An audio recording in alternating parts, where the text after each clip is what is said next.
Olá, sejam bem-vindas a mais um Deus e Elas, o nosso podcast. Vocês já devem estar se habituando aí com a mudança do nome. A gente ainda não, então às vezes a gente erra. Essa é a minha terceira abertura, mas vamos lá. E hoje eu estou aqui com a Cat Lopes e Jéssica Machado.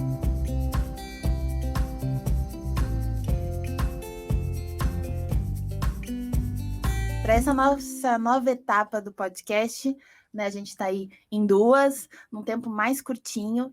E para a criação dos temas dessa nova caminhada, a gente pegou temas que, né, criassem uma identificação entre as pessoas que estão falando. E no episódio de hoje é sobre a atuação da mulher na igreja. E, né, por isso estamos aqui, porque eu acho que eu e Cat atuamos bastante na igreja, né? Fomos escolhidas para isso. Obviamente a gente vai pegar um pouquinho uma vertente diferente, né, da atuação normal e clássica que eu acho que todo mundo pensa quando pensa na mulher na igreja, que é ir enveredando pelo caminho das artes, porque nós somos artísticas. Nós somos. E criativas. Tentamos, pelo menos. Mas eu acho que assim, né, a gente indo para um contexto mais geral da mulher, né, na igreja, acho que cai muito nessa questão do próprio papel social da mulher, que às vezes é tido só como cuidar de algo, né? Quando a gente pensa, pelo menos quando eu penso em anos atrás, na mulher na igreja, eu penso na tia da escola bíblica dominical. Geralmente 90% eram mulheres. Exatamente. Né? Pode falar. A começar pela nossa confiança em deixar os nossos filhos na salinha com o tio. Normalmente, eu acho que vem daí, é sempre se escolher a mulher, né, por conta dessa identidade materna, o cuidado, exatamente isso que você disse. Eu acho que essa é uma das grandes portas de entrada do serviço da mulher na igreja. E depois disso passa pelo Ministério de Música, né? Sempre tem o Ministério de Louvor, vai ter as mulheres ali. O coro, no coro, na orquestra. Geralmente no teclado, gente. É muito raro. Tipo, hoje não tanto, mas eu acho que era um instrumento tão feminino, pelo menos na minha infância, porque todo mundo era mulher que tocava o teclado da igreja. E alguns depois instrumentos que mudou, também, né? Mas depois que mudou, tipo assim, né, de terem homens nesses instrumentos também, e as mulheres no violão e na guitarra. Bem isso. Né, mas antes era muito nichado, acho, né? Mulheres acabavam fazendo uma parte, homens outra, e a gente percebeu que não precisa, né? A gente também tem habilidades de fazer outras coisas na igreja. E vamos para o que realmente nos apetece aqui nesse episódio, que é o meio das artes. Mesmo porque todo esse trabalho da mulher envolve arte, porque no departamento infantil você é artista o tempo todo, você é muito criativa, você precisa ser muito criativa para lidar com as crianças e os eventos, né, que envolve desde a IBF. Veja assim, a riqueza de detalhes artísticos que envolve o trabalho da mulher num departamento infantil. Você lida com música, você lida com cenários, você lida com as atividades educativas, com as recreativas, enfim. Quando a gente fala de arte, a gente lembra do imaginário e do lúdico, que é o que tem que estar dentro de uma salinha das crianças, né? Aí você vai para outro departamento, onde você tem o maior número de mulheres, que é o departamento de música, arte pura. Então, difícil sair desse contexto. E se quem está nos ouvindo é a pessoa que às vezes ajuda nos grandes eventos da igreja, que vai para a cozinha, cozinhar também é arte. E uma arte deliciosa.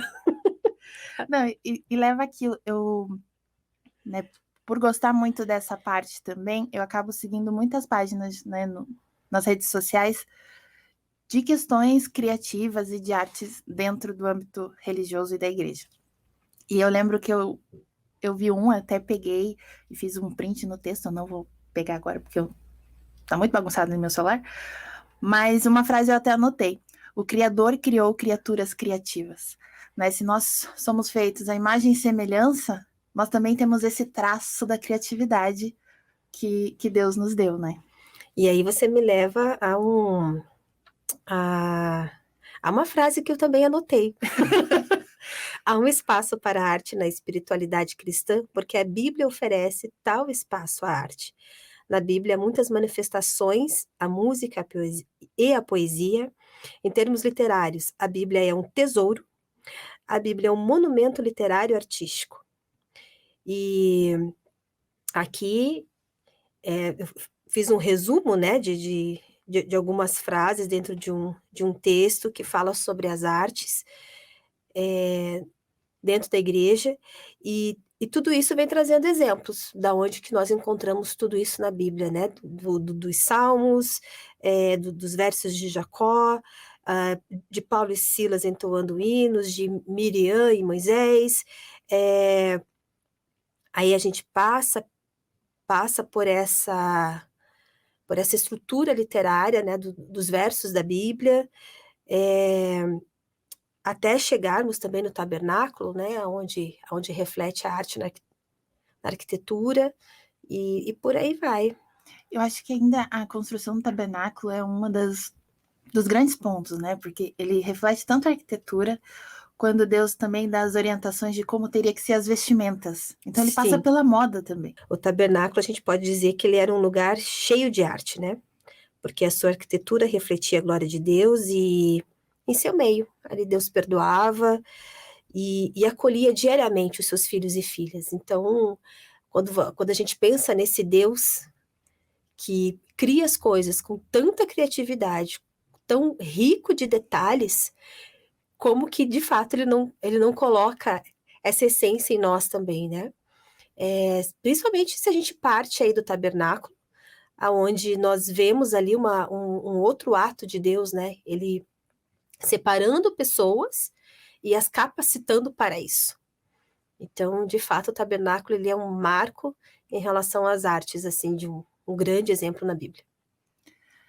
Tipo, a gente às vezes... Acho que a gente viveu na história da igreja vários nuances em que a arte tá ali no meio, né? Tipo, lá no começo, se a gente for ver, a própria música erudita era totalmente religiosa. Ela era encomendada para ser assim, né? Daí vivemos um período onde nada era muito religioso. E daí acabou banalizando hoje a visão que a gente tem da arte no meio da igreja, né? Eu costumo dizer, e aqui eu não vou me aprofundar em datas, tempo histórico e toda essa parte mais técnica dos acontecimentos, mas nós não podemos negar que houve um tempo em que a igreja, como instituição, ela começou a desprezar a arte. Houve ali uma separação de sacro e mundano, onde o mundano se apropriou de algo que Deus deu a nós. E eu acho que foi aí que a gente começou a olhar para tudo que é arte de uma forma equivocada. E abandonamos isso dentro da igreja. E, obviamente, isso se refletiu no nosso tempo, né?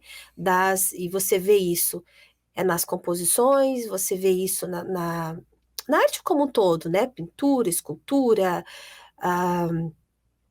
teatro, cinema, tudo. Hoje nós temos assim, hoje tudo isso ele é dominado pelo que se diz, né? Pelo que a gente denomina mundano, sendo que foi algo que Deus nos deu. Então a gente ter olhado para as artes com esse olhar que é pecado, que não pode, ter tirado isso de dentro da igreja, eu só vejo quanto nós perdemos.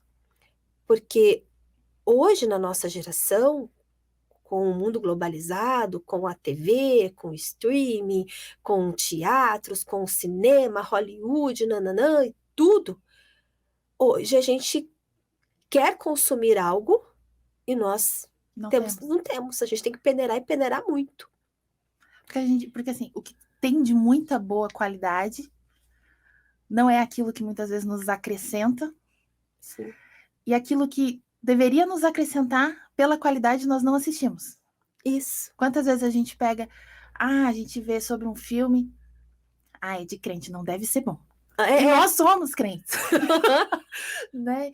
E quantas vezes a gente pega um filme que a gente sabe que às vezes o teor não vai nos agregar tanto, e, tipo, a gente assiste porque a gente sabe que vai ter uma qualidade boa, tudo vai ser muito bom, né? O quanto a gente acaba também pecando e não fazer o nosso melhor enquanto artistas dentro da igreja, para criar uma nova geração futura que tenha algo de qualidade. Isso. Mas por isso, talvez hoje a igreja, hoje que eu digo, nessa última geração, esteja olhando para a arte com outro olhar. Porque, justamente porque nós estamos sentindo falta, né, de impregnar o perfume de Cristo na sociedade. E de todas as formas. Anunciar o evangelho de todas as formas. Anunciar os valores e os princípios de todas as formas. E eu acho interessante porque quando nós estamos falando de anunciar os valores e princípios cristãos, nós podemos levar isso de todas as formas. Na música, na pintura, numa exposição de arte, de esculturas, numa música. A música, aliás, é algo assim que... acho que eu já disse isso em algum momento aqui nos nossos podcasts, que como o conceito das coisas nos tirou da essência, né, daquilo que realmente significa. Hoje, você fala departamento de música, é quase uma heresia. Mas o que é música? Qual que é o termo para música? Mas eu posso cantar uma música de louvor, eu posso cantar uma música de adoração, eu posso fazer uma música, né? Porque a música pode ser cantada, tocada. Eu posso fazer uma música de exortação, eu posso fazer uma música de súplica, uma oração cantada, e por aí vai. Mas não, nós trouxemos o evangeliquez. E o evangeliquez, novamente, que causa? Tira os conceitos, desfoca. Então, Então, assim, parece que tudo que eu vou fazer para a igreja, ou tudo que eu vou fazer para o reino de Deus, é só louvor e adoração. E louvor e adoração virou ritmo daí também, né? Porque louvor é a música rapidinha e adoração é a música que Você fecha o olhinho e vai. que fecha o olhinho e vai. Então, assim, isso só um detalhe, né? Só uma pincelada em algo. Não, e se a Você vê o gente quanto a gente perde. E se a gente pegar as músicas clássicas aí, que permeiam muitas denominações, elas foram escritas em momentos difíceis para os seus compositores e são como forma de oração. Isso. O mesmo que Maria fez quando soube que ia gerar o Salvador. É uma oração, é uma canção, é a canção de Maria.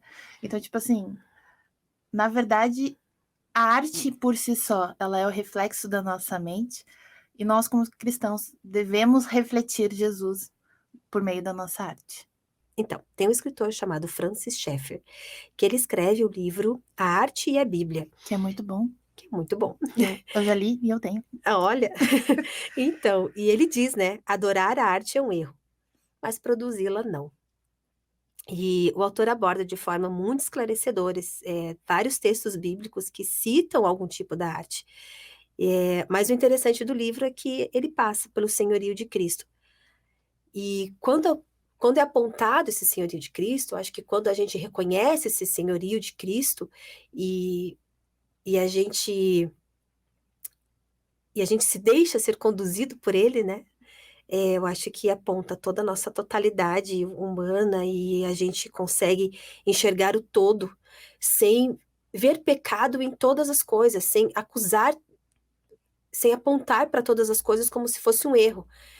Porque eu acho que é justamente isso. Quando alguém faz algo muito belo, quando alguém faz algo muito bom, parece que isso já virou pecado, né? E quanto deveria ser o contrário.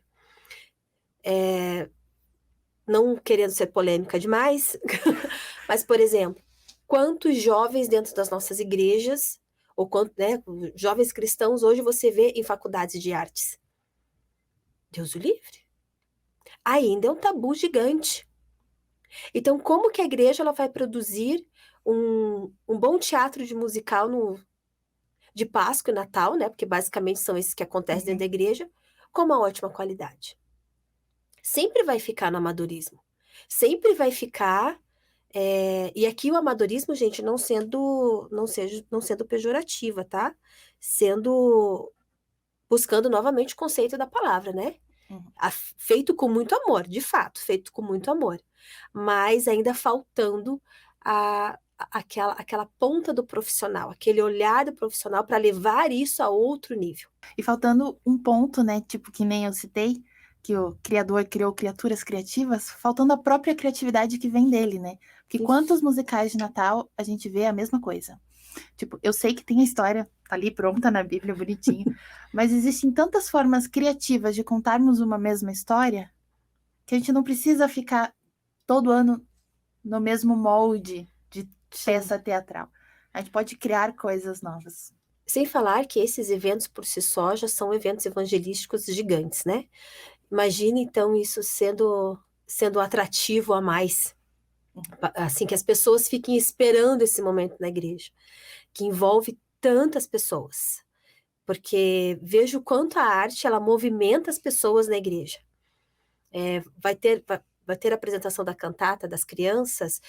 Olha o quanto vai trazer mais mulheres para trabalhar, né? Vai exigir mais das obreiras, das diaconisas, né, em algumas denominações, o quanto envolve a família, porque vai estar ensaiando em casa, você tem um motivo a mais para convidar, né, aquele parente, aquele amigo que nunca pisou na igreja.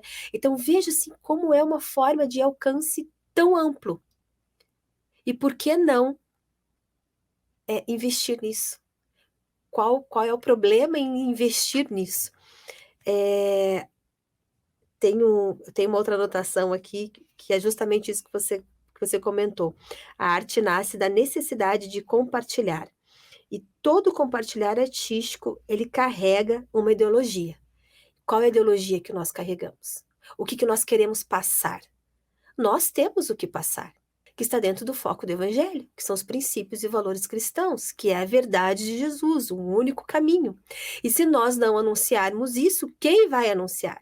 Se nós não avançarmos nisso, cada vez mais as futuras gerações vão ter menos conteúdo para adquirir, para assistir, para ir ao teatro, enfim. Então, assim, é uma lacuna que está aberta. Ainda existe um espaço não, ainda existe um buraco, sei lá, uma cratera gigante aberta nisso que precisa ser ocupado por nós de uma forma cada vez mais profissional. E isso, às vezes, é uma questão mesmo da gente quebrar tabus, quebrar paradigmas no conceito à luz da Bíblia, porque nós aceitamos muito bem a arte em forma de música, mas nós rejeitamos a arte em todas as outras formas. Porque se eu pinto um quadro, ou se eu faço uma escultura, ou se eu faço teatro, ou se eu faço cinema, isso é pecado. Agora, ser músico, ganhar Grammys e tudo mais, isso já não é. E quantas vezes acho que uma parte da geração, e eu me incluo nela, não ouviu, tá, mas e o que você vai fazer com isso para o reino? Daí a gente responde, muitas coisas. Muitas coisas. Muitas coisas, né? Porque se eu sou uma cristã, né, esperamos pelo menos, que tudo que eu faça reflita o que eu realmente sou. Se eu sou cristão, meu trabalho vai ser cristão. Por mais que nitidamente não esteja estampado Jesus, a essência daquele trabalho vai ter Jesus. E a gente acaba, né, olhando sempre para esse lado de, mas é um mundo tão sujo, é um mundo tão corrompido. Sim, mas a gente vai deixar ele continuar se corrompendo ou nós vamos começar a ser luz e sal? E daí eu tenho uma anotação aqui, Cat, que vai bem nesse ponto. Romanos 12:2 diz assim: e não vos amoldeis ao esquema deste mundo, mas sede transformados pela renovação da vossa mente, para que experimenteis qual seja a boa, agradável e perfeita vontade de Deus. Isso é em todos os âmbitos da nossa vida, inclusive nas artes. Poxa, não tem nem mais o que acrescentar nisso. Eu acho que nós precisamos desenvolver a nossa cosmovisão cristã de uma forma ampla, como ela precisa ser, como Deus criou para ser. Voltando a Gênesis, Deus nos criou para dominar sobre todas as coisas. E voltando àquele tempo, né, que a igreja resolve fazer uma peneira e de repente ela, não, isso nós não queremos, isso nós queremos, aquilo nós não queremos. E eu acho que a gente precisa voltar a ter essa cosmovisão ampla e avançarmos nisso dentro da igreja. E que a igreja, de fato, ela seja relevante em todos os aspectos. Em todos os aspectos. Se eu quero que o meu filho, ele consuma algo bom na parte das artes e não só na música, alguém cristão vai ter que produzir isso. Então, vamos dar valor a isso.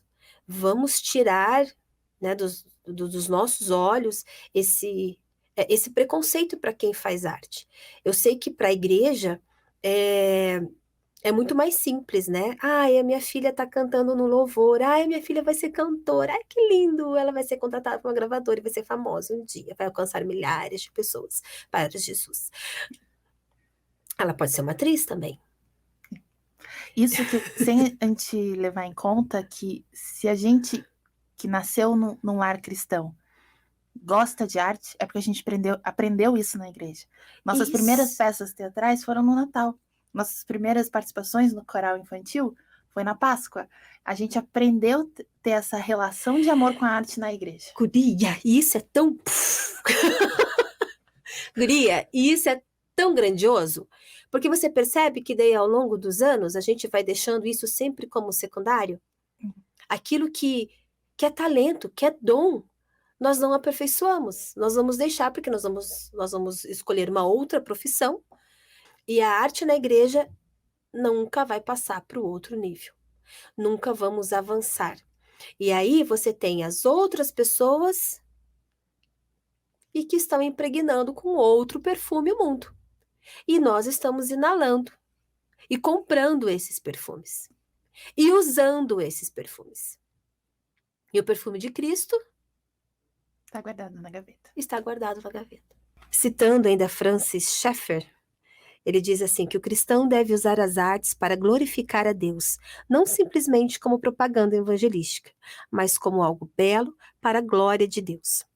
A arte nos conecta com o bom e o belo, presenteando-nos momentos de descanso, reflexão e amadurecimento.